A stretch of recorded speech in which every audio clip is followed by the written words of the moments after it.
1800 to 1816 is known as the Age of Jefferson. This is also our first party era, and where our political party and our two-party system really gets its foothold. So Thomas Jefferson was a Democratic Republican. He's also known as a Republican, although these Republicans were very different than the Republicans that we know today. So the Democratic Republicans elected Thomas Jefferson in the election of 1800, which became known as the Revolution of 1800, partly because it was sort of a peaceful seizing of power. In fact, the election of 1800 was decided in the House of Representatives, and it really proved that the Constitution in some regards worked and in some places needed fixed. And we'll get to that in a few minutes. That was a really loud, annoying noise. So the Democratic Republicans favored a limited central government, fear of tyranny of the majority, some of those fears that had caused the colonists to declare their independence in 1776 really led Thomas Jefferson and other Democratic Republicans to really want to decentralize power in the country. These first political parties were the Federalists, who were proponents of a strong central government. They were men like James Madison, Alexander Hamilton, and John Marshall on the Supreme Court. And you had the Democratic Republicans, who were also the anti-Federalists during the constitutional debates, who favored strong state governments and individual liberties. So Jefferson becomes elected as president in 1800, in the Revolution of 1800. He attempted to gain the trust of Federalists, knowing that he could not just simply rule and exert power all alone, that he needed to meet in the middle and come to some compromise. So he actually kept some of the Federalist policies of men like James Madison and George Washington, and Alexander Hamilton, including the National Bank and Hamilton's debt repayment plan. He maintained Federalist policies of neutrality in world and foreign policy. So what's the nation looking like in 1800? Well, we're a very new born nation, experiencing some turbulence economically, growing socially, some pretty dramatic changes economically. So you have the beginnings of the Industrial Revolution, which begin in England in the 1700s and sort of very quickly come over to the Americas, and they begin in the textile industry. Samuel Slater creates the first American textile mills, employing women in large numbers. In fact, he employed women to be literally spinsters, and these were young women whose job it was to spin thread that would then be woven into cloth in these new textile mills. Eli Whitney invents the cotton gin, which further fuels the textile industry, and we'll also see it further fuels the reliance in the South on slavery for a source of labor. And then you have Robert Fulton, who invents the steam engine, which becomes very important not only for future railroad industry, but also for shipping in the United States. And then you have this movement of goods along bigger, more maintain roadways in the United States. And they're typically private roads owned by investors and maintained by investors, and they were called turnpikes. And you actually had to pay a toll when you use them, and that part of that toll went to maintaining them. And this became a network of roads along the East Coast to get goods from one city to another.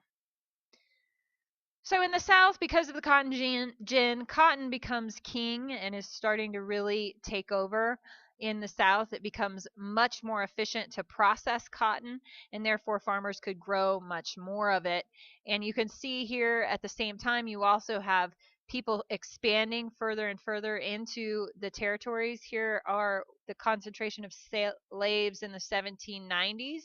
And by 1820, the year of the Missouri Compromise, you see that slavery has really pushed into the western frontier, in particular in the South. So people are moving west, and they're taking their slaves with them. You also see that there is an internal slave trade that is still continuing in particularly the southern parts of the state. You can see major slave routes using major waterways at this time. You can see the value of cotton exports as they grow in this early period of the 1800s. In 1800, they're only about 7% of the overall economy, but by 1860, cotton is accounting for 57.5% of the U.S. economy. So huge amounts of money being spent and gained with the cotton industry and the textile industry. And this had benefits for both the North and the South.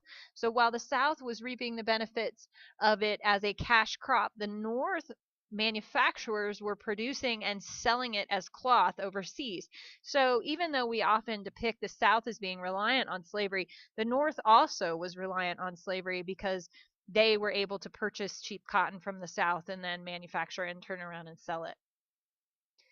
So you can see the growth of cotton production and the slave population from 1790 to 1860. So here you have 4,000 bales of cotton produced and only 697,000 or so slaves. But by 1860, you're into 3 million or more bales of cotton produced, and you have 3 million slaves. So huge explosion of cotton and slavery over those years. Meanwhile, you also have some major social changes going on besides the economic changes. You have a second great awakening, which occurs in the United States, another revival era.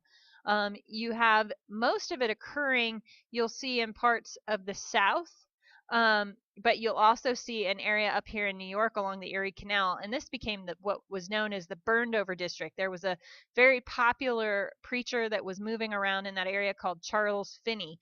And he moved into those western frontier regions and really started to preach and hold camp revival meetings, etc. And then you have John Wesley, who founds the Methodist movement, and he would also hold camp meetings and Chautauqua groups where they would bring in speakers to talk about everything from politics to art to music. And those were, again, creating that sense of fellowship and community that people, particularly in the frontier, were striving for. So here you can see the growth of Methodism over this time period from 1775, just very small pockets along the East Coast. And as a result of the Second Great Awakening, it really moves into the rest of the United States, with heavy concentrations in New York and here in Ohio, as well as up here in Upper Peninsula. There are some places that are actual Chautauqua communities or Methodist communities that in the summer families would basically move there. One is in Michigan and one is on Lake Erie in Ohio, and families would move there in the summer, and they're still very active and ongoing today. And they would see plays and go to church and play shuffleboard and tennis and all that fun stuff. You also have the rise of this idea of a new nationalism. Like, we're a new nation and we need to create a sense of national unity and patriotism. And so there's this sense that education becomes an important part of that, and that citizens need to be educated in order to be informed on the issues of the day and to be able to vote, and that it was the responsibility of women to sort of raise virtuous citizens who are willing and able to participate and serve their countries. You have a unique and distinct style of art and literature that develops at this time, with Washington Irving writing stories like Sleepy Hollow and Noah Webster, sort of the beginning of American Romantic literature. So in 1800, Thomas Jefferson actually wins election against John Adams, who was the Federalist. And you can see how the electoral vote played out. Electoral votes is how we select our presidents. We do not popularly elect presidents. We choose electors, and then those electors are supposed to represent how our vote came out in our states and vote on behalf of the citizens of the state. So you'll see here John Adams received 73 electoral votes, and Thomas Jefferson, 73 electoral votes, and John Adams received 65 electoral votes. But there was another person who was in the mix, and that was Aaron Burr, and he was running against technically for vice president, but they were on the same ticket, and he got the exact same amount of votes as Thomas Jefferson. So there was a tie And so it is thrown into the House of Representatives, and the House of Representatives chose Thomas Jefferson. This sort of shows you a glaring error that the president and the vice president shouldn't necessarily be running against each other. And so the 12th Amendment is passed in 1804 to remedy that. And so it puts them together on the same ticket. So if you vote for the Republican candidate, you are voting for both the vice president and the president.